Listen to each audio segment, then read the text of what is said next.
페라리를 타고 있습니다. 이렇게 하잖아요, 노 사장님. 그죠? 노 사장님보다 내가 좀 어울리는 것 같아. 또 페라리.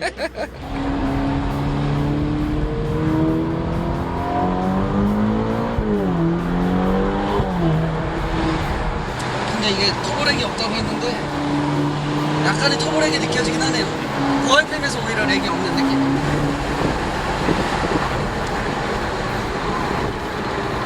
브레이크는 좀 실망했네. 아직 열이 안 받았는지 브레이크를 안 밟고 진입하니까 처음에 약간 언더 성향이 있어요. 역시 회전방향은 짧고 포인트라고 거기서 좀 브레이크가 좀 잡히는 것 같아요. 열 좀 받았나요? 네.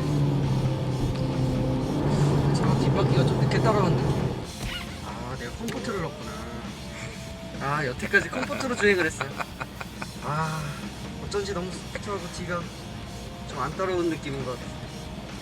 이 모드도 안 맞추고 여기 포지션도 있는데 댐퍼도 하나도 안 건드렸네. 한 바퀴 다시 도시죠. 페라리라 그래가지고 굉장히 단단하고 그 다음에 가속할 때도 뭔가 치는 느낌, 그리고 코너링도 딱딱하게 공략할 줄 알았는데 생각보다는 되게 부드러웠던 것 같아요.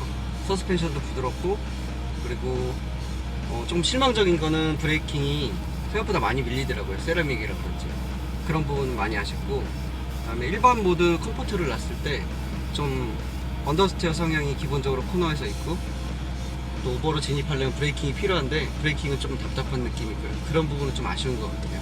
일부러 컴포트 넣으신 거 아니잖아요. 네, 제가 리뷰 초보라서 이게 스포츠 모드를 넣고 해봤어야 되는데 컴포트로 타봤네. 하여튼 뭐 저는 이제 뜯으러 가겠습니다. 박 사장이었습니다.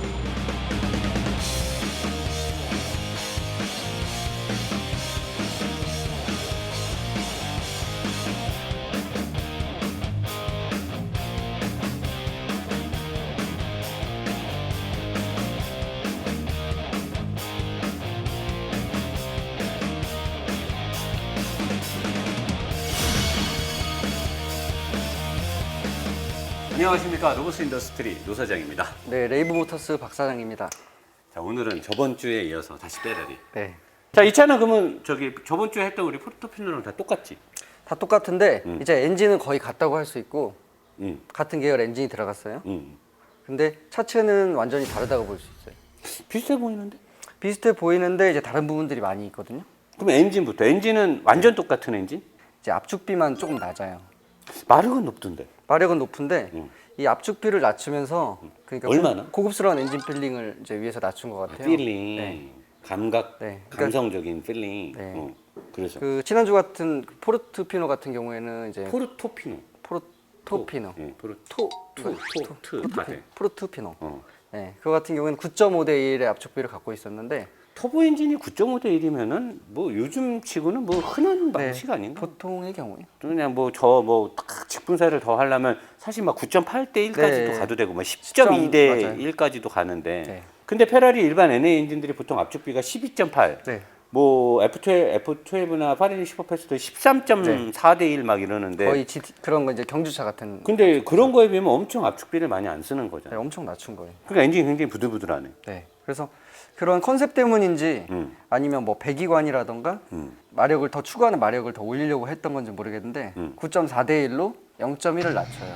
아주 미묘하게 낮춘 아주 거네. 미묘하게. 근데 마력은 어떻게 올렸지? 압축비를 마력은 떨어뜨리면. 아마 연료량이나 어. 그런 ECU에서 제어하는 걸 바꿔서 조금만- 터보는 그럼 똑같이? 네. 터보는 그냥 똑같이 포르토피노처럼 2000부터 뭐 3, 4000 거기에서의 토크발 밀어주는 거랑 네. 낮은 RPM에서 터보가 슉 바람 넣어줘가지고 레그가 그냥, 없어요. 레그 없이 그냥 가는 거. 그거 말고는 터보 요전도도 별로 없고 네. 압축비 살짝 진짜 살짝 떨어뜨린 거네. 거의, 0.1. 네, 0.1 낮추고 하여튼 결과적으로는 압축비가 좀 낮고 엔진 그에 따른 엔진 필링이 좀 부드러운 걸 저도 좀 느꼈거든요 오늘. 뭘 느껴 네가? 제가 저 말에 올라타봤습니다. 아 이제 탔어? 네. 나한테 말도 안 하고? 아니 아까 저기 잠깐 차 탔어요. 뺀다고 한 거지 나한테 탄다고는 안 했잖아. 원래 저기 차 뺀다고 하고 한 바퀴 이렇게 도는 거예요. 아 시승. 다 원래 그렇게 해야지. 정비하시는 분들이 시승을 해 차의 느낌을 아니까. 제가 지금 페라리를 타고 있습니다. 이렇게 하잖아요, 변 사장님. 그죠?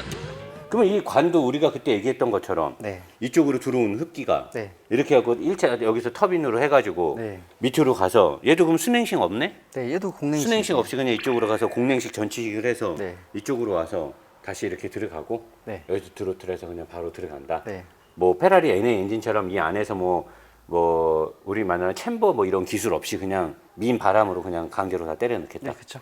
터보기 때문에. 별다른 기술 없이. 네. 대신에 흡기 인테이크 관을 위로 엔진 블럭은 저 밑에 있지만 네. 위로 많이 올려서 네. 요 들어가는 관의 길이를 길게 해가지고 네. 뭔가 좀 직관적이면서 독립 스로틀의 느낌을 주는 네, 그렇죠. 그런 기술 들어간 거 외에는 다른 잡기술은 없다. 네.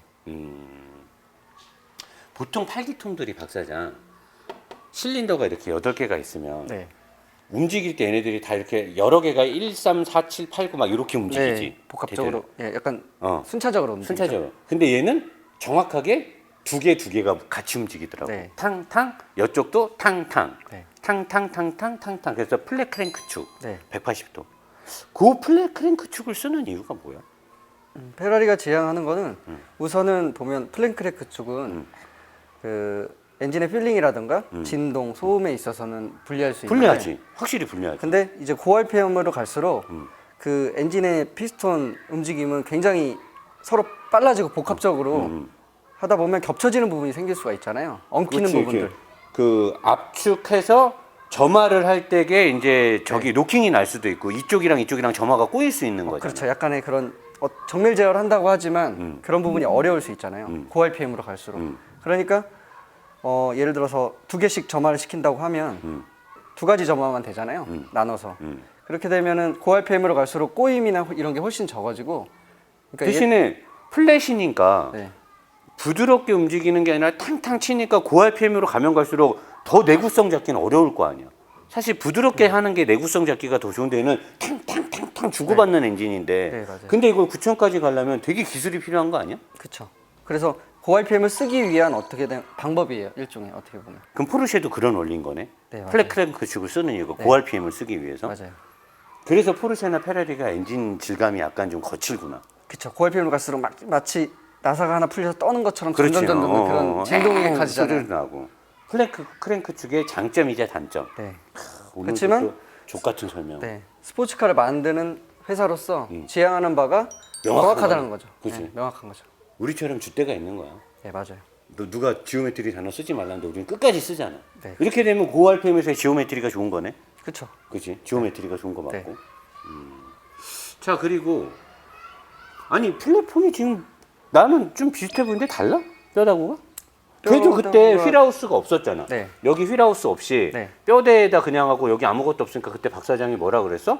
이게 없어서 약한 게 아니다. 네. 그냥 버리는 거다. 네. 불필요한 부분 버리고 얘네가 V자로 해서 이렇게 해갖고 걔도 이거 비슷하게 생겼던 것 같은데 네. 저 약간 뭐 달라 보이나? 실질적으로는 비슷한 형태를 갖고 있어요. 형태는. 레이아웃상 이 골격이 지나가는 위치라든가 음. 그다음에 그 배치된 느낌이나 이런 거는 같은데 구조적으로는 다른 부분들이 있어요. 예를 들어서 밑에서는 자세히 보이는데 보면은 한 예로 여기만 한번 볼게요. 여기 보면은 상부에 얇게 좀 지나가잖아요. 지난번 포르토피노는 굵게 하나로 그렇게 지나갔던 하나였죠. 얘는 두 개네 그럼? 네, 대신에 포르토피노 같은 경우에는 밑에 서브 프레임은 따로 없었지만 서브라고 할 수 있는 프레임이 안쪽으로 지나갔지 또. 네, 겹치면서 그게 볼팅으로 결합이 됐잖아요. 근데 이 차량 같은 경우에는 그렇지 않고 일반 차처럼 밑에 메인 프레임이 있네. 네, 또 있어요. 메인 프레임이 있고 요 그 위에 다시 있네. 네, 그리고 그 메인 프레임이 그 지난번 포르토피노랑 다르게 그 서브를 따로 분리하지 않고 메인 하나로만 거의 다 감싸져 있어요, 밑에가. 얘는 그러면 중량이 더 무겁고 이래서 이렇게 한 건가? 앞에 구동도 들어가니까? 네, 그런 것 같아요. 앞에 길이도 더 길고 그다음에 중량이 더 있기 때문에 그걸 버티기 위해서 밑에도 큰 인사이드 패널이 있지만 상부에도 지금 인사이드 패널이 네, 있고. 이게 어떻게 보면은 차체를 그 뭐라 그래야 돼? 차체 강성을 높이는 지지 부분이거든요. 상부는. 요것도 좀 다른 것 같아. 네, 이 부분도 요것도 달라요. 좀 더 튼튼하게 뭔가 더 무거운 걸 다는 네. 것처럼 이렇게 지난번에 됐네. 조금 얇게 좀 돼 있었잖아요. 램프도 다르네. 램프가 훨씬 크네. 네. 혹시 램프가 무거워서 이렇게 놓은 건가? 그럴 수도 있잖아. 그럴 수도 있어요. 램프가 이런 무거워서. 부분들은 지지해야 되니까. 램프가 얘를 지지해야 되니까. 네.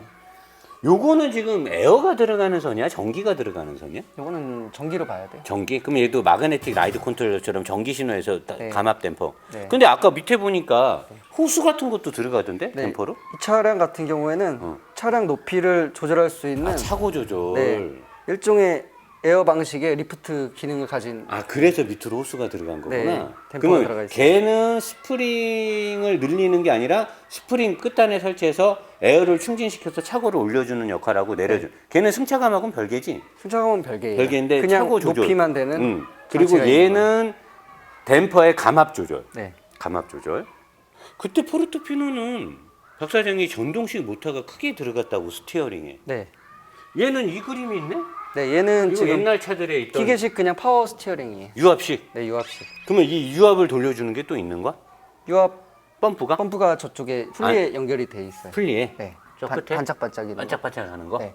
아, 저게 이제 유압 펌프? 네. 그럼 저기서 압을 형성해서 여기 있는 오일을 가져다 압을 형성해서 스티어링 쪽으로 보내주겠네? 네. 그러면 얘는 스티어링 모터가 없는 거야? 모터가 없어요.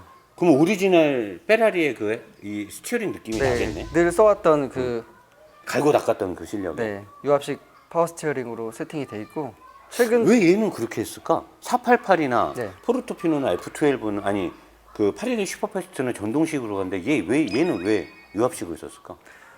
우선은 무게가 많이 나가는 차잖아요. 그러니까 보면은 그 전동식만으로 대처할 수 없는 부분이 있었던 것 같고 그리고 가장 큰 부분은 그 사륜 모델이 있잖아요. 12기통 같은 경우에는 아, 맞다. 12기통은 사륜이지. 네. 그 그러면 사륜 사륜 앞바퀴 쪽에 구동이 가니까 네. 그거를 정밀하게 컨트롤하기 하기 위해서는 위해서는 전동식은 좀 아직은 데이터 왜냐면- 값이 없는 그쵸. 거네. 데이터 이제 막 도입하고 있는 추세이기 때문에 그러니까 페라리는 데이터 값 없이 함부로 하지 않겠다. 네. 현대자동차처럼 일단 해놓고 안 되면 리콜하거나 그냥 소나타 봐봐 안 팔아버리잖아. 문제 생기니까. 되게 웃기지 않냐? 신차를 발표해놓고 문제가 생기니까 차를 안 팔어. 계약자도 많다 그러던데 그러니까 근데 페라리는 그렇게 하지 않겠다는 거지. 네. 지들이 데이터가 쌓일 때까지는 적용하지 않겠다. 할 수 있는 건 하겠다. 왜냐면 잘못 나와서 스티어링 느낌이 이 차가 너무 가벼운데 이런 평이 나오는 게 싫은 거죠. 포르토피노가 그래. 내가 리뷰할 때 마필이랑 그 얘기 했거든. 고속에서 핸들이 너무 가볍더라고. 네. 그럼 옆으로 가도록 하겠습니다. 네. 자, 이제 옆에 와서 옆에도 그럼 완전히 똑같다고 볼 수 있나? 일단은 중량이 다르니까 다르다고 봐야죠. 같은 형태를 가졌어도. 거의 내 눈엔 비슷해 보이는데. 네, 조금씩은 차이가 있어요. 보시면. 어떤 것들이? 포르토피노에 비해서? 우선은 요 상부 어퍼함을 봐도 음. 보면은 그 포르토피노보다 좀 더 누워 있어요. 이렇게 캐스터를 많이 줬다라고 볼 수 있네. 네. 좀 더 GT 컨셉에 맞게 편안한 느낌을 줄 수 있게끔 좀 더 누워 형상이 있어요. 다른 건가? 각도가 다른 건가? 많이 달라 보이네. 각도가 많이 달라요. 각도가. 네. 여기가 그럼 훨씬 올라간 거야? 네. 전체적으로도 약간 기울어져 있고. 네. 아니 눈에 띄게 다르는 거는 네. 프레임이 다르네. 네. 걔는 뭔가 요런 느낌의 프레임이었는데 네. 이렇게 그 저기 주조 방식에 네. 얘는 다 벌크헤드 방식으로 막 저기 경기용 차에 들어가는 네. 그런 하단 부분 같이 돼 있네. 이게 중량급이다 보니까 무게 이런 형상화를 하면서 무게 감량도 하고 또 저런 형상 자체가 강성 증대도 하니까 두 가지를 하려고 근데 저렇게 만들면 복잡하잖아. 복잡하죠. 복잡하게 만들어야 네. 되는 거죠. 근데 무게도 좀 줄이면서 강성을 많이 늘려야 되니까 네. 이렇게 얘는 또 앞에 막 12기통은 엔진도 무거운 데다가 네. 사륜 구동 들어가고 하니까 네. 강성이 필요하니까 아예 뼈대를 그것까지, 그냥 예, 뼈대까지 통째로 바꿔버린 거네. 이제 대응을 할 수 있게끔 12기통까지 그러면 보강이 아니라 아예 다르다고 봐야 되네. 네, 재설계라고 봐야 되고 형태가 달라요. 아예 그러니까 차급이 다르다. 네. 뭐 보강했다라는 표현이 무색할 정도로 네. 얘는 그냥 아예 뼈대가 다른 뼈대다. 네. 그렇게 한 거고 댐퍼는 네. 많이 달라 보여. 네. 가장 이게 없었잖아. 이게. 두드러지는 부분은 이 여기서 저기 에어를 충전해서 요 호수가 지금 높낮이를- 에어가 들어가는 호수인 거네. 네, 높낮이를 조절을 해요. 얘는 압력은 이 쇼에서 일정하게 마그네틱으로 얘가 이제 네. 감압 조절을 해주고 압력을 조절하고 그다음에 높이만 얘가 조절이 된다. 승차감은 요 스프링이 하고 네. 그리고 얘는 여기서 공기를 넣어서 밀어가지고 그러면 얘가 바깥에서 움직이는 거 안에서 움직이는 거? 그러니까 안에서 움직여요. 안에서 움직여서 내부적으로. 차고를 높여주는 거네. 네. 그러면 이 전체를 지금 얘도 BWI 댐퍼야? 네, 댐퍼는 BWI 댐퍼가 들어가 있어요. 댐퍼가. 네. BWI에서 이렇게 에어매틱을 이런 방식을 쓰는 거야? 이 에어매틱 자체는요. 어. 또 다른 데서 갖다 쓰더라고요. 가져다가. 그러니까 댐퍼는 이제 거기에 들어갈 자리만 만들어 달라고 주문을 했겠죠, OEM으로. 응. 그리고 이 부분은 또 따로 체결을 해서 이 부분을 제어하는 건 또 다른 회사 거예요. 아 BWI가 아니야? 네. 울트라 짬뽕이네? 이쪽에서 이거 잘 만드는 건 여기다 가져다 쓰고 이렇게 해서 조합을 한 것 같아요. 그러니까 이런 것들만 봐도 제조사가 정성이 있는 거지. 네. 이게 사실 각국의 브랜드를 섞어 갖고 하려면 주문을 다 넣어야 되는 건데. 네, 맞아요. 그럼 오더니까 돈이 더 많이 들어갈 거 아니야? 진짜 참 대단해. 대단해요. 이렇게 만드는 거. 저런 거 보면 왜냐면 돈 많이 들 텐데. 이런 탄성 개수 그러니까 일정한 어떤 하중 지수값 이런 것만 원한다면 어느 제조사든 만들 수 있잖아요. 솔직히 그치. 스프링은. 응.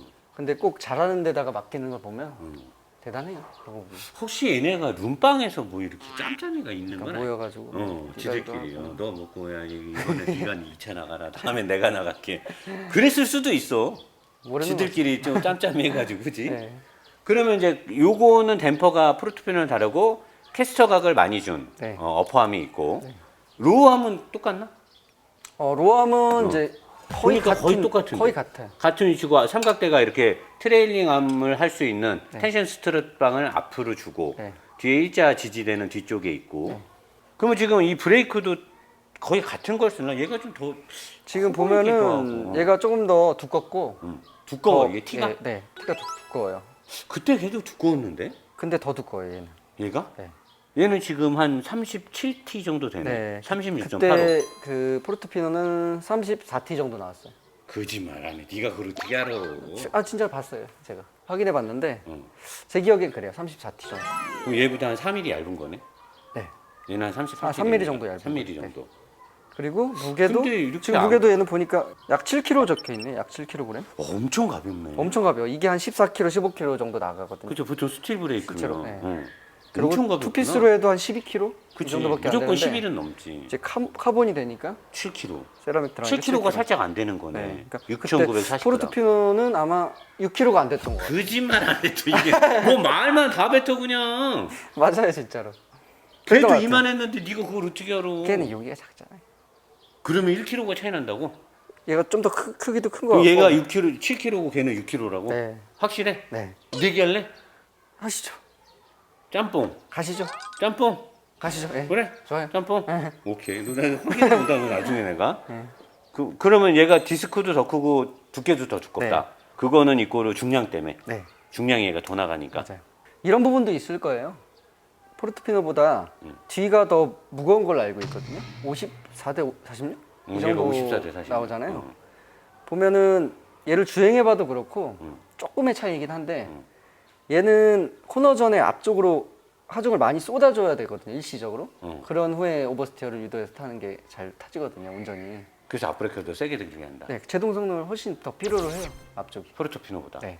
앞쪽으로 코너 들어가기 전, 코너 진입 전 앞쪽으로 하중 변화를 더 주기 위해서. 예, 더 주기 위해서. 뒤보다 더 세게 네. 잡는다. 상당히 일리가 있는 말이네. 네, 그러니까 보통의 그 낮은 형태의 스포츠카 있잖아요. 그런 차들을 보면 때에 따라서는 앞쪽에 무게 배분이 많은 경우가 있거든요. 그거는 뭐냐면 코너 진입전도 그렇지만 탈출 가속을 빨리 하기 위해서거든요. 그러면 뒤쪽으로 하중을 보내면서 탈출하려는 건데 이 차 같은 경우에는 그게 아니에요. 정지하면서 들어가야 되는 차이기 때문에 GT카니까 컨셉 자체가. GT카니까. 네. 날아다니는 차가 아니니까. 네, 맞아요. 그러니까 상당히 오늘 앞쪽에 더 또 영향이 심도 커요. 깊은 주앗 같은 설명을 또 해주고 제 생각입니다. 생각이지. 네. 그치? 정답은 아니야. 정답은 아닙니다. 네, 추론이지. 이거는. 네, 추론. 브레이크 캘리퍼도 다를까? 이런 걸 대응하잖아요. 더 큰 두께를. 그러면 뭐 패드만 얇게 쓸 수도 없고 얘만 일시적으로 늘릴 수도 없잖아요. 모노블록. 하긴 형태인데. 얘가 두꺼우니까 예, 그거를 모노 블록 자체도 두꺼운 게 들어가야 두꺼운 되네. 게 들어가야 되니까 캘리퍼도 약간 다르고 피스톤도 유추하는 바로는 한 2, 3파이 정도는 더 크지 않나 생각해요. 얘가? 예. 포르토피노보다. 예. 하긴 브레이크가 더 커지고 두꺼워지고 했으면 캘리퍼 성능도 올라가야 네, 되는 거지. 맞아요. 이거를 제어하려면. 네. 잠깐만. 얘는 승차감 때문에 여기 부직을 넣은 건 좋아. 네. 그지? 전륜에도 부직을 넣었어. 네. 근데 이쪽에서 휠하우스 안에 페라리들이 주로 쓰는 여기다 이제 벤트를 만들어서 네. 휠하우스에 차는 바람을 빼서 직진 성능도 좋게 하고 여기에 저항값을 떨어뜨리고 네, 네. 근데 그것도 없고 브레이크를 냉각하는 에어로 터널이 없네? 그러게요. 어떻게 보면은 내각 터널이 없어도 될 것 같다는 생각이 들어요. 세라믹이라? 네, 세라믹이라. 열 받아야 잘 들으니까. 네. 그리고 극한의 열을 받을 일은 잘 없을 것 같은 느낌. 서킷하고는 좀 안 어울리니까 차가. 하긴 누가 이 차 타고 서킷 미친놈이지. 네, 이 돈으로 이 차 끌면서 서킷 할 것 같으면 다른 차가 또 있어요. 서킷 하는 차가. 이 차주분도 그래. 네. 맞네. 정답. 네, 그러니까 불필요한 부분을 없애는 것도 나쁘지 않아요. 그치, 그죠? 그치. 괜히 또 바람 소리만 네, 공학적으로 나니까. 예. 바람 소리가 맞아요. 겁나 날 거 아니야. 그리고 공학적으로 좋진 않거든요. 그러면. 그럼 여기도 바람 빠지면 또 실내로 소리 들어가니까. 그게. 네. 참 그런 거 보면 대단해. 그런 거면 대단해요. 딱 필요한 거는 넣고 필요 안 한 건 안 넣고. 네. 현대 같으면 여기 이제 빵꾸난 자리가 있는 거잖아. 그대로. 있죠. 그대로 있어. 아니면 그치? 요 어. 저기 뭐야 물바지 이거 흑바지에도 끝에라도 이렇게 끌어놓잖아요. 근데 다르잖아 아예. 그 지금 얘가 전동식 파워 스티어링이 아니고 유압식이라서 얘도 그럼 다르겠네? 얘도 달라요. 지금 배치도 음. 걔는 더 상부에 있었죠? 맞아 그때 네. 위에 있었어. 더 상부에 있어서 이렇게 그때 그 너무 높지 않냐 우리가 네, 그런 말을 맞아요. 했었거든. 차체 상부에 있었는데 어. 얘는 하부 쪽에 일반적인 위치에 있고 아예 그러니까 차대가 다른 거네. 차가 달라요. 배선 정리도 그 차보다 잘 돼 있는 것 같아. 그 차는 내가 배선이 막 어지럽다 그랬잖아. 네. 얘는 케이블 타이도 잘 묶어놨는데. 그런 것 같아요. 그치? 고급차라 그런가? 그런 것 같아요. 차값은 별로 차이 안 날 것 같은데 등급이 다르다고 신경을 좀 많이 썼네. 그러니까요. 그지? 뒤로 가보겠습니다. 네. 자 이제 옆에 뒷바퀴 쪽으로 와서 거의 비슷한데 뭔가 좀 네. 복잡스럽네. 조금 더 복잡. 많이 좀 복잡해졌어. 근데 암은 일단 같을 거 아니야. 네, 같아요. 그 일단은 뭐 포르토피노 비교를 떠나서 GT카로서 봤을 때 네. 얘는 이제 뒷바퀴 서스펜션의 역량이 되게 중요할 거거든. 네. GT카니까. 그리고 트랜스미션도 뒤에 있고 뒤에 무게가 있고, 뒤에가 무게 중심도 많고. 네, 맞아요. 일단은 앞바퀴에 비교해서 적당한 크기인데 작지 않고 되게 크다라는 건 네. 뒤쪽에도 무게 편향이 많다라는 네. 거고. 요거는 같은 세라믹인데 포르토피노에 비해서 얘도 무거울까? 조금 무거울 수 있는 요인이 있는 게 음. 포르토피노 같은 경우에는 뒤에 브레이크 사이드 브레이크가 브레이크가 따로 따로 있었잖아요. 여기. 있었잖아요. 얘는 없네. 여기에 그렇다고 달린 것도 아닌데. 네, 얘는 이너슈 타입이어서 아, 이 안에. 요 안쪽에 보면 어. 슈가 벌어지면서 잡는 구조라 어. 로터 무게가 좀 더 증가했을 거예요. 루터 네, 지금 루터 무게가 7kg인데 7kg 네. 앞에 무게 정도. 그러니까 그렇지 포르토피노의 크기는 앞에. 작은데도. 네, 크기는 작은데. 그러면 이 T도 더 얇아졌겠네? 티도 좀 더 얇아졌어요. 조금 더. 네. 보면 31T. 네. 앞바퀴에 비해서도 많이 얇아진 거. 네, 네, 많이 얇아졌어요. 그럼 디스크가 작고 얇아졌으니까 캘리퍼도 작아진 거고. 네. 근데 요거는 아무리 얘가 뒤쪽에 편중돼 있다 하더라도 그래도 앞바퀴 쪽에 많은 네. 제동 성능을 줘야 되니까 네. 작은데 그래도 일반 차로 치면 엄청나게 고성능이 들어간 거죠. 네, 일반 차 웬만한 앞바퀴보다 크니까 그죠? 그치 일반 차 앞바퀴보다 큰 게 들어갔고 네. 그 다음에 GT카다 보니까 뒷바퀴 뒷자리의 승차감도 되게 중요할 거란 말이지. 네. 그러면은 아무리 얘가 페라리라 하더라도 GT카면 네. 뒤에 댐퍼나 쇼기나 이 스프링이 기술이 들어가야 되잖아. 네, 그렇죠. 근데 아까 우리가 설명했던 스프링은 아이박, 네. 댐퍼는 BWI, 네. 그 다음에 요 에어 매틱으로 차고를 조정하는 거는 마그네티 머레를 마렐리. 말리. 마렐리라고 해서 이 페라리에서 만드나 봐 이거를. 메이드 인 이태리 해갖고 페라리 마크가 딱 찍혀있네. 그런 것 같아요. 요게 이제 포르토피노에 없었는데 람보르기니에서도 아벤타도르 S에 있었던 네. 뒷바퀴 조향 4S 그죠? 4S. 후륜 조향 시스템. 근데 얘가 이제 밀어서 뒷바퀴에 조향을 주는 건데 네. 얘가 지금 링크 역할도 하지. 네, 해요. 어시스트함 역할도 하고 있고요. 그러면은 얘는 지금 W15는 요 위에 거 하나로만 안 되니까 네. 얘로 하기에는 얘가 움직이니까 안 되니까 그럼 얘도 포르토피노처럼 뭐 인테그랄 기술 네. 들어가는 거야? 이쪽 뒤쪽에 인테그랄 링크가 있고. 아 여기 요거 네. 요게 이제 인테그랄 링크로 해서 움직일 때 네. W15 역할을 할 수 있게끔 해준다는 거잖아. 맞아요. 뒤에가 또 스트로크가 음. 상대적으로 또 앞에보다 길어요. 보면. 어떤 스트로크? 쇼파 이 쇽의, 댐퍼? 예, 댐퍼 스트로크 움직임이? 자체가. 범프와 리범프의 값이 되게 크다는 거네. 네, 그렇죠. 왜 그렇게 했을까? 요 길이가 지금 길다는 거지. 뒤에 마사지하면. 무게 편향도 많이 돼 있고 음. 또 컨셉 자체가 음. 편안한 GT 그리고 짐도 좀 실을 수 있고 승차하는 인원도 있고 하니까 음. 뒤쪽에 승차감이나 음. 그다음에 또 너무 튕기는 느낌을 안 주기 위해서 음. 좀 길고 어느 정도 차이냐면은 이 건선량 하나 정도가 한 6cm 그 정도 되는데 음. 그 정도가 더 스트로크가 길어요. 5, 6cm 정도가. 얘 반대로 다른 차보다 지금 긴 거야? 그 일반적인 페라리보다는 좀 긴 거예요. 아 다른 페라리들보다 네네. 지금 그러니까 다른 GT5에 길다는 게 아니라 네. 일반적으로 페라리라는 회사에서 페라리를 만드는데 네. 다른 페라리들보다는 얘가 훨씬 지금 길게 나와 있다는 거네. 네. 그거 이꼬로 곧 이 차가 승차감을 꽤 많이 생각하고 있다는 네. 거고. 전선이 더 많아졌어. 더 많아요. 그지? 포르토피노도 내가 복잡하다고 그래 더 많아졌는데 그래도 네. 정리하려는 흔적이 좀 있네. 네. 복잡하긴 해도 좀 묶고 테이블 타일을 적극적으로 쓰고 네. 그렇게 됐고 그리고 차대는 마찬가지로 벌크 벌크헤드를 헤드를 엄청나게 많이 네. 활용해서 얘는 페라리 얘네는 중량에 대해서 굉장히 민감한가 봐. 네. 중량이 한 150kg, 200kg 그러니까 아예 차대를 바꿔버리는. 그러니까요. 그러니까 그거를 그대로 좀 활용해서 연장해서 써도 될 건데 네. 아예 그냥 다른 차대를 갖고 뭐 어마어마해. 댐퍼가 묶여 있는 것도 그렇고 그냥 네. 딱 봐도 땡큰 같이 생겼어, 그지? 스포츠카인데. 지난번에 못 봤던 옆에 차대면을 이따 하체에서 볼 수 있겠더라고요. 아 진짜. 네. 어... 얼마나 튼튼하게 돼 있는지 볼 수 있을 것 같아요. 알겠습니다. 그럼 하체로 가겠습니다.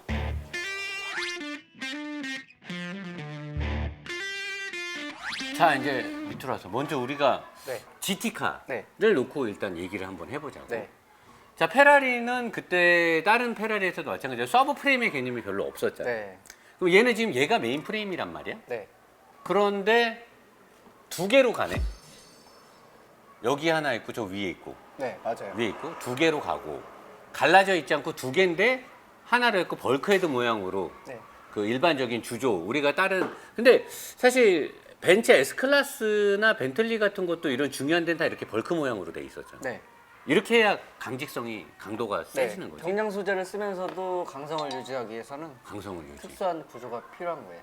그러면 얘를 지금 메인 프레임 부분 메인 프레임이 이렇게 해서 네. 일로 갔단 말이야. 에이플러 네. 끝까지 갔어. 좋은 거지. 네. 그리고 메인 프레임이 요 뒤로 연결돼 있고 네. 여기서부터 메인 프레임이 지금 쭉 해서 쭉 앞에 끝까지 뻗어 나가는 거잖아. 네. 그리고 원래 우리가 리뷰하던 차들은 엔진이 여기 있으니까 여기에 이제 서브 프레임을 어떻게 설치하냐에 따라서 엔진을 잘 잡냐 못 잡냐 우리가 맨날 두드러 까는데 네. 얘는 지금 엔진이 여기 있어. 네. 앞바퀴의 중심부에 엔진이 아예 없어. 없어요. 없고 뒤로도 한참 뒤에 네. 엔진이 있으니까 엔진이 거의 차의 중앙에 있다라는 거나 마찬가지인데 얘를 지금 나는 서브 프레임이지 않느냐. 이거를 정의하기에는 이제 언더프레임. 언더프레임. 언더프레임이 좀 맞는 것 같아요. 서브라고 하기엔 너무 크니까. 네, 이게 서브 역할은 아니고. 근데 여기에 정확하게 마운트가 있으니까 얘가 지금 엔진을 잡는 거잖아. 네. 그리고 언더 프레임을 메인 프레임에다가 이제 볼팅으로 다 네. 엄청나게 큰 볼팅으로 쫙 해서 연결시켰고 그러면 지금 이 사이드가 네. 사이드가 좀 구조가 독특한데요. 진짜 독특하다. 보면 어떤 걸로 생각하시면 되냐면 F1 레이스카나 아니면 카트. 카트라이더의 카트를 생각해 보시면 그때도 얘기를 했는데 옆 라인이 이렇게 퍼지는 걸 보셨을 거예요. 그치 그치. 포르투피노 같은 경우에는 크게 한 프레임이 돼 있는 거고 터브 형태로. 텁으로 그냥 하나로 네. 이렇게. 이 차 같은 경우에는 총 3개 정도예요. 이런 프레임들이. 저쪽을 보시면 나오는데 두 개. 여기 하나, 둘. 저쪽 위에 또 하나 보이죠? 까만 거. 네. 아 그러면 차대에 있어서만큼은 얄짤없이 그냥 얄짤 없어요. 이렇게까지 강하게 차대를 만들 필요가 있었을까? 그런 부분이겠죠. 조향에 있어서 훨씬 더 직관성 있고 그다음에 한치의 여유를 주지 않겠다. 네. 그리고 차체가 이렇게 단단하게 설계하고 만들어진 만큼 서스펜션을 단단하게 하더라도 상대적으로 무른 서스펜션 느낌을 줄 수가 있거든요. 차체가 강해지면. 그러니까 운전자한테 불안감도 없고 조종 안전성도 향상이 되니까. 딱딱한 댐퍼를 넣는데 차대가 워낙 워낙 강하니까 강하니까 얘가 부드러워요. 오히려 물러지는 느낌을 운전자 그쵸. 사실은 물른 댐퍼가 네. 아닌데 단지 단점이라고 치면은 사고 났을 때 복구해야 되는 부분이 어려워요 좀. 그러니까 이 차량은 사고 내면 안 되는 거야. 네. 답이 그냥 뭐 부분 수리가 안 되는 거네. 네. 그냥 야 그러면 얘는 여기까지 먹으면 어떻게 해야 돼? 얘는 수리를? 만약 이렇게 타고 해서 나서 여기까지 먹었어. 이런 부분에 잘라야겠죠. 이런 부분이는. 아 잘라갖고 이 프레임을 다시 운접해야 돼? 네. 그러면 차체가 틀어지는 거 아니야? 그렇죠. 뭐 정밀하게 작업하면 좀 덜 틀어지긴 하는데 원래 거보단 좋을 리 없으니까. 그럼 먹었으면 사실 제일 좋은 거는 뼈대를 통째로 바꿔야 되네. 네. 근데 쉽지가 않죠. 뼈대를 바꾼다는 건. 아 그럼 이런 차는 사고 한 번 나면 좆되는 거구나. 사고차 사면 안 되겠네. 안 되죠. 그지? 네.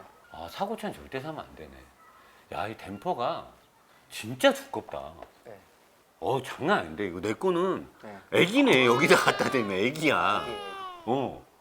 이게 야 독일 놈들보다 더한데 이거 네. 댐퍼의 두께가. 자 그렇게 하고 여기가 이렇게 통통 비었는데 이 파이프가 하나 지나가네. 네, 아까 그 파워 스티어링 어. 웜기어 라인이에요. 아 여기로 유압이 들어가는구나. 그러니까 여기에 원래 전동 모터가 이만큼 붙어야 되는데 네. 어쨌든 모타가 달리면 안 되니까 유압식을 쓴 거네. 아니면 아까 박 사장 말대로 조향의 느낌은 아직 데이터 값이 부족해서. 네, 그 두 가지 중에 하나가 맞는 것 같아요. 얘도 마찬가지로 엔진은 드라이 샴푸 방식 없이 그냥 네. 웹 샴푸로 네. 오일 퍼다 쓰는 걸로. 예, 이 밑에 이제 오일팬이 높이가 오일팬 꽤 두껍게 있어요. 꽤 돼 있고. 자, 그리고 여기 있는 진동 밸런스 3개는 네. 그때 포르토피노처럼 배기 쪽에서 나오는 네. 또는 뭐 여러 가지 여기 플라이휠에서 나가는 진동들이 혹시라도 네. 생길까봐 진동 밸런스를 달라는 거고. 포르토피노하고는 다른 단열재를 썼어? 네. 단열재가 우리가 그동안 리뷰했던 차 중에 처음 보는 단열재네. 네. 그때도 약간 이런 형태긴 한데 달랐어 보면은 이거랑. 겉에는 단열이 되고 안에는 흡음도 되는 이런 형태. 얘는 지금 그렇게 돼 있지. 네. 근데 얘는 더 압축해 놓은 느낌이에요. 그죠? 그리고 이 소재 자체가 우리 거 베스킨라빈스나 하겐다즈 아이스크림 상을 담아주는 네. 그 진공 아이스팩 아, 맞아요. 그거처럼 느낌이에요. 생겼잖아. 네.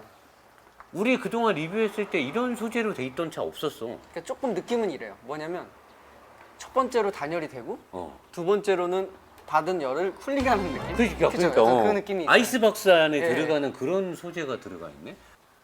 야, 이 안에도 얄짤없다. 얘네는 진짜 이렇게 이런 바퀴 안 보고 이런 것만 보면 무슨 장갑차 뼈다고 보는 것 같아. 네, 무슨 뭐라 그래야 돼? 설비 어떤 설비를 보는 것 같아요. 진짜 머신. 그러니까 차값이 네. 얘네는 비싸야 되네. 네. 비싸요. 왜 사람들이 페라리가 비싸냐? 3억만 받지, 2억만 받지. 이거 안 되는 거야. 안 되는 거예요. 이렇게 만들려면 4억부터 받아야 되는 거야, 이거는. 진짜 이게 돈을 아끼질 않네. 요거는 이쪽에 언더프레임의 일종. 네. 그지? 요 언더프레임이 엔진을 받쳐주는 여기가 이제 플라이휠 도는 곳이니까. 네. 그래서 여기서 미션 없이 얘도 미션이 뒤에 있으니까 네. 드라이브 샤프트가 쭉 요 프로펠러 샤프트가 쭉 가고 네. 마찬가지로 베스킨라빈스를 담아가야 될 것만 같은 아이스팩 네. 재질이 돼 있고 안에 흡음재가 있네. 흡음재가 있어요. 검정색, 그지? 흡음재가 안에 들어가 있고. 네. 근데 페라리는 왜 이런 데다 이렇게 페라리 라벨을 이게 사실 다 돈이잖아, 이렇게 하려면. 그렇죠. 누가 차 밑에 들어와서 이걸 보겠냐고. 더 중요한 거는 이 중간은 여기는 왜 위에도 단열 소재가 있는데 여기 이거를 단열 소재 또 감쌌을까? 두 개가 합쳐져서 뜨거워서 그런가? 그런 것 같아요. 그리고 사람이 타는 공간이고. 맞아요. 승차 공간의 딱 중심이니까. 그러니까 한 번 더 싼 거네. 네. 근데 중요한 건 이 소재를 여기다 싸는 것도 쉽지 않은데 네. 여기다도 라벨을 또 붙였어. 네. 라벨이 여기 또 있어. 이렇게. 아니, 하나 떼가고 목걸이 만들고 싶네요. 예쁘게. 아니 라벨도 되게 예쁘게 생겼는데 이렇게까지 할 필요가 있었을까? 근데 어떻게 보면 이런 부분도 있는 것 같아요. 어. 내가 페라리 공장에 어. 그 작업자면은 어. 이런 걸 보고 음. 좀 더 뭐랄까 자부심을 가지면서 보이지도 않는 네, 백이라니 백이래. 내가 또 라벨을 정성스럽게. 용접하면서 네, 정성스럽게 그 자부심을 가질 수 있지 않을까요? 자긍심을 갖게. 네, 이래요. 내가 페라리에서 일하는 거에 네. 자긍심. 아 얘네들 이거 머플러 잡아놓는 것도 장난 없다. 네. 진짜 다른 회사 정도면 요 정도면 미션을 걸어도 되고 좀 장난 좀 치면 진짜 세게 잡나. 그러게. 아니 깔끔하게 잘 잡았죠. 깔끔하게. 예뻐요 이런 거 보면. 자, 마찬가지로 다른 차와 다르게 뒤에 서브 프레임의 개념이 아닌 언더 프레임의 개념으로 굉장히 건설 현장에서 보이는 건축 자재를 가지고 밑에를 또 이렇게 마무리를 했고 여기에 미션이 들어가고 네. 그때 박 사장 말대로 여기에는 차동 기어와 기어들이 좀 있을 거고 여기에 클러치가 있다. 네. 얘는 걔는 얘에 대한 쿨러. 쿨러. 미션 쿨러. 겨울에는 또 따뜻하게 해주고 냉각수가 왔다 갔다 할 거니까. 네 그러네요. 냉각수가 왔다 갔다 하지. 네 맞아요. 자 그리고 서스펜션에 와서 보면 아까 그 디스크 위쪽에 별도의 사이드 브레이크가 없어서 박 사장이 내장형이다. 네. 내장을 어디다 해야 되는 거야? 여기에 여기에 드라이브 지금 샤프트가 들어갔잖아. 여기 케이블이 있잖아요. 그럼 여기에 들어가면 그 사이드 브레이크를 어디다 넣어? 이 반달형으로 어. 슈 같은 형태로 들어 있어요. 반달 형태로. 어. 그럼 그게 당겨지거나 하면 벌어지면서 끝단에 붙으면서. 벌려? 네. 그냥 벌리면 돼? 이렇게 하면서 안 움직이게 아, 하는 거죠. 이렇게 하면서? 네. 아 이렇게 이따가 이렇게 하면 되는 거야? 네, 그렇죠. 아 그렇게 잡는구나. 새로운 걸 알았네. 벌리는지 몰랐네. 요거 이렇게 잡고 네. 요거 이렇게 잡고 얘는 약간 네. 뒤로 너무 약간 뒤로 갔네? 네, 여기에 지금 드라이브 축이 있는데 네. 보통은 이 드라이브 축이 이쪽에 있어야 되지 않나? 예, 맞아요.